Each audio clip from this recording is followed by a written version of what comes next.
La caída del muro de Berlín en 1989. El fin del muro de la vergüenza, por Jorge Fuentes. El muro de Berlín, bautizado oficialmente como Muro de Protección Antifascista por la República Socialista Democrática Alemana o RDA, fue erigido el 13 de agosto de 1961 por el bloque soviético, presuntamente para proteger a su población de supuestos elementos fascistas que pudieran conspirar para evitar la voluntad popular de construir un Estado socialista en Alemania del Este. Pero la verdadera razón fue otra. Hasta ese día, casi 3 millones de alemanes del Este habían abandonado el Estado comunista para refugiarse en la República Federal Alemana. Una huida masiva que resultaba verdaderamente insoportable para los comunistas, ya que afectaba gravemente a las estructuras social y económica de la RDA, por un doble motivo: por la sangría demográfica que suponía y porque, en general, quienes abandonaban el país eran los profesionales más cualificados. El muro, uno de los símbolos más patentes de la denominada Guerra Fría, el conflicto no declarado entre Estados Unidos y la Unión Soviética que dividió política y económicamente en dos grandes bloques al mundo entero, se extendió a lo largo de 45 kilómetros, dividiendo la ciudad de Berlín en dos partes, además de 115 kilómetros que separaban a la parte occidental de la ciudad del territorio de la RDA. Su pared medía más de 5 metros de altura y estaba coronada por un tubo de 40 centímetros de diámetro, que impedía, aún más, la posibilidad de atravesarla. Aparte de ello, existía la llamada Franja de la Muerte, o Tierra de Nadie, un área de aproximadamente 2 metros de anchura, limitada por una verja de 2 metros de altura que, en algunos tramos, estaba minada y electrificada y se encontraba permanentemente vigilada por soldados armados y perros adiestrados. En la práctica, el muro, que comenzó a ser llamado el Muro de la Vergüenza por los propios alemanes, dividió a Alemania en dos partes, separando a la República Democrática Alemana de la República Federal Alemana, obligando a los alemanes que quedaron en Alemania del Este a vivir bajo un férreo y opresor sistema socialista, impidiéndoles de paso que pudieran transitar libremente hacia Occidente.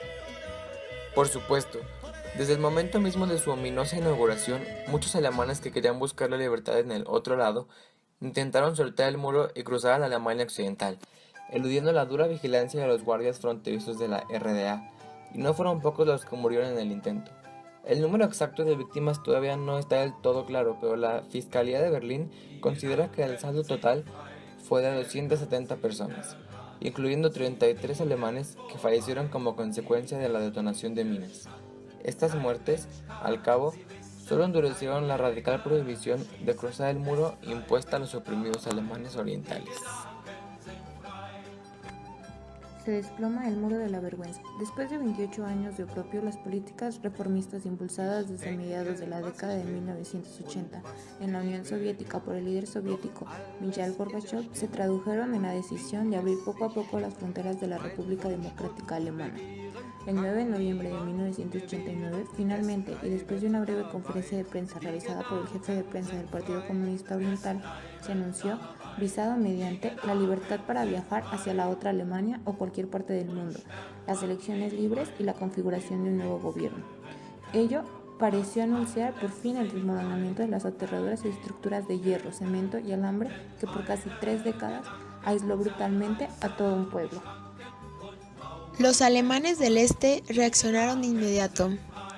Miles de berlineses, tanto del lado oriental como occidental, se aglomeraron frente al muro y sus barreras fronterizas, tomando parte ese mismo día en una de las acciones político-sociales más relevantes del siglo XX, la caída del muro de Berlín. Muchos jóvenes alemanes orientales, con pequeñas mochilas al hombro, vacilaron antes de saltar el muro. Una hora antes, solo aventurarse cerca de la barrera habría significado la muerte inmediata. Pero ahora muchas manos desde el otro lado se extendieron para ayudarlos. Como tantos otros, esa larga noche del jueves 9 de noviembre, saltaron finalmente las barreras que fueron completamente inútiles, paseándose felices por las iluminadas calles de Berlín Occidental. Otros, en tanto, con martillos e improvisadas picas en las manos, compartieron desde arriba del muro la alegría de derribarlo trozo a trozo, muy cerca de la imponente puerta de Brandenburgo. Desde lejos, los sombríos policías de la ex RDA observaban recelosos, pero por el otro lado, los improvisados anfitriones occidentales se fundieron en un emocionado abrazo con sus visitantes. El canciller de Alemania Federal, habiendo interrumpido abruptamente su viaje a Polonia, acompañado de Willy Brandt y otras personalidades, se mezclaron con la multitud para dar la bienvenida a los recién llegados.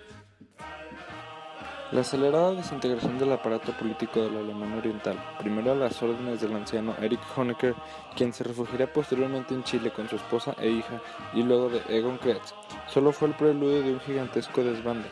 Desde Leipzig hasta Dresde, más de 1 millón de alemanes se movilizaron exigiendo libertad de expresión y movimiento, liberalismo político, cese de discriminaciones y privilegios y el reconocimiento oficial de los representantes de los partidos políticos de oposición. El socialismo soviético había caído y con él el muro de la vergüenza.